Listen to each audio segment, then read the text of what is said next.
Thank you, Mr. Speaker, sir. The Honourable Speaker of Parliament, Turangambailana Tuilakau, the Honourable Prime Minister, Honourable Deputy Prime Ministers, the Honourable Leader of the Opposition, fellow Cabinet Ministers and Assistant Ministers, the Queens of the Hibiscus Festival and the reigning Queen, members of, in the gallery, and the people of Fiji that may be listening to this broadcast, either through Alexi or on radio. Nisa Yandravinaka, and good morning to you all. Honourable Speaker, on various occasions, I get asked the question, how do you think the government is doing? And my response is always very simple, sir. My response is, we are rebuilding a house we call the beloved Fiji.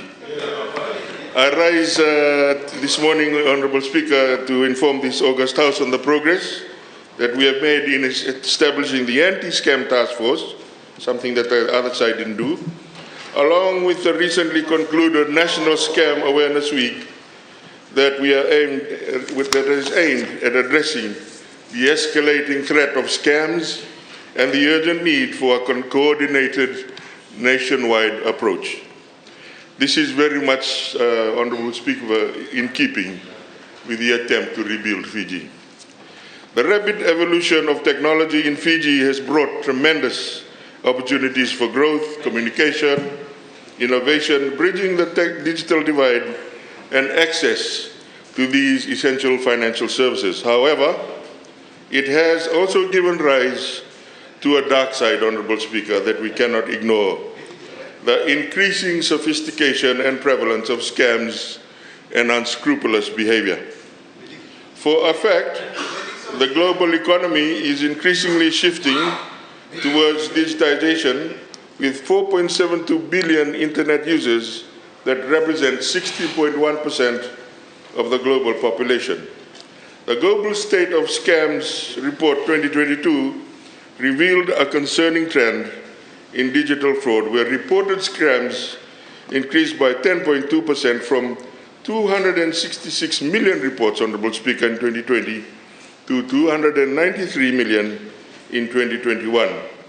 The amount of losses from scams surged by 15.7%, rising to 47.8 billion in 2020 and 55.3 billion in 2021, largely driven by investment scams. In fact, from our neighbouring shore, Australia, 96% of Australians have been exposed to a scam in the last 5 years, with half of these contacted weekly, half of these contacted daily or weekly.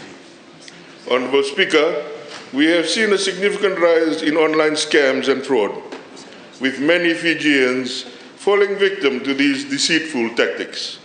For instance, the Consumer Council has received more than 1,700 complaints in relation to all scams since 2019, worth over $3 million.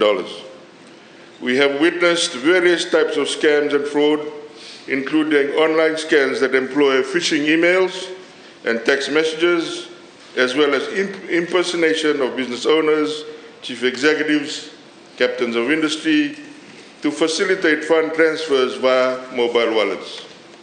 Investment scams, Honourable Speaker, have also been on the rise, where fraudsters sell inaccurate or non-existent products or ideas to desperate investors looking to get rich quickly.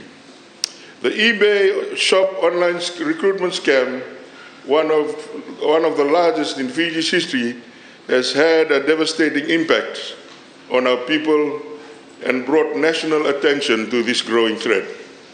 The perpetrators preyed on the trust and hope of individuals, leaving them not only financially crippled, but also deeply disillusioned. The Consumer Council of Fiji and the police force reported that around 3 million was lost to eBay scams. However, I believe, Honourable Speaker, that the number is a lot higher. And we are awaiting the report from the Reserve Bank of Fiji through the FIU, Financial Intelligence Unit, to properly report the extent of the impact of that scam in Fiji. And I can tell you, sir, that the estimates are quite staggering. As a result, Honourable Speaker, the government of Fiji, the People's Coalition government, took decisive action and established the Anti-Scam Task Force. This multi-agency initiative was aimed at tackling the growing problem of fraud through enhanced scam surveillance, strengthening institutional frameworks, and targeted awareness campaigns involving various stakeholders. The task force has also long-term plans to focus on legislative enhancements, and I'll speak about that a bit later, and continued educational programs, Honourable Speaker, to empower vulnerable communities to create safer online environments for all Fijians through vigilance and collaboration. In fact, Honourable Speaker, there may well be a need to create a scam agency on its own, given the way things are evolving. The task force, chaired by myself, unites representatives from diverse government agencies and private sectors, including the Consumer Council of Fiji, the Fiji Commerce and Consumer Commission, the Online Safety Commission, the Fiji Police, the Ministry of Local Government, the Reserve Bank of Fiji, the FIU, the Office of the Solicitor General, just to name a few, Honourable Speaker, including the telco partners, to effectively tackle the increasing prevalence of scams in Fiji. A comprehensive approach is essential.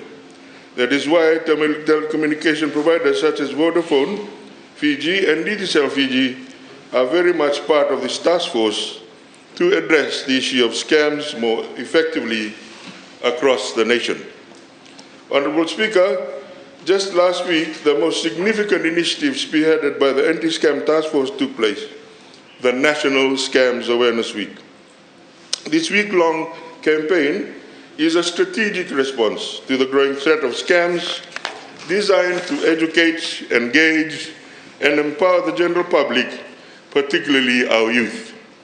The centerpiece of the National Scams Week was a national symposium that was held in Suva with over 200 participants participating over 3 days. The symposium brought together a diverse group of stakeholders, including government officials, private sector leaders, representatives from international organizations, technical experts, and civil society.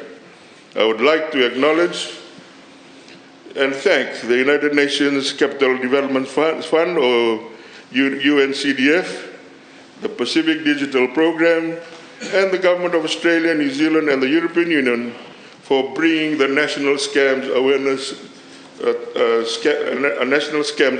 Week to life. In the span of 3 days, a series of insightful panel discussions and presentations were provided to provide an overview of the challenges related to scam prevention in Fiji. Honourable Speaker,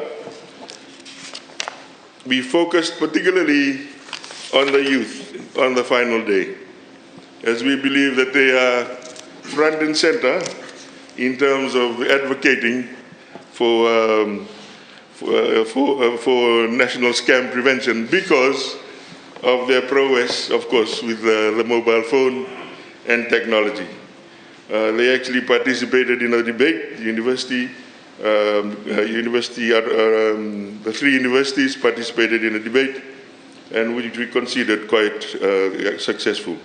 This is only the start, Honourable Speaker, and we will continue this to ensure that our people protect themselves from this raging scourge.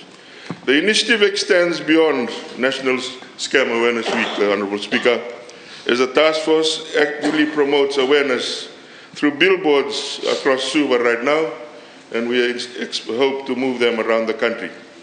Right now we have a billboard in Watuanga Primary and the Nakasi roundabout. Additionally, in partnership with Vodafone, SMS blasts have been sent out and will continue to be disseminated to further enhance public awareness. The Consumer Council of Fiji has launched the National TikTok Competition.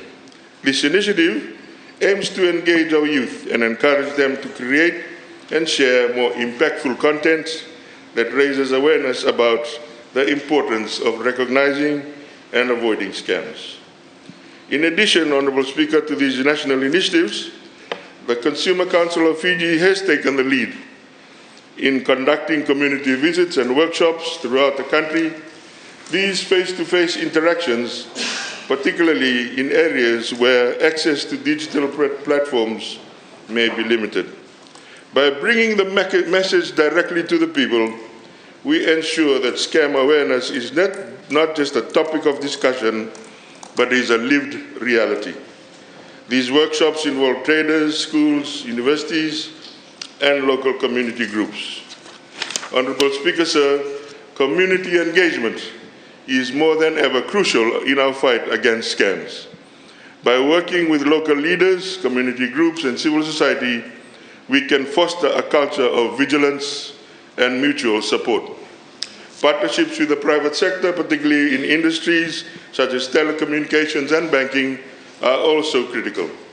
These partnerships can help us deploy resources more effectively and ensure our efforts are coordinated and comprehensive. While the task force is creating a nationwide awareness on the ongoing scams onshore, I am pleased to inform this August House that an important initiative to strengthen the legislative framework is underway with the support of our donor agencies.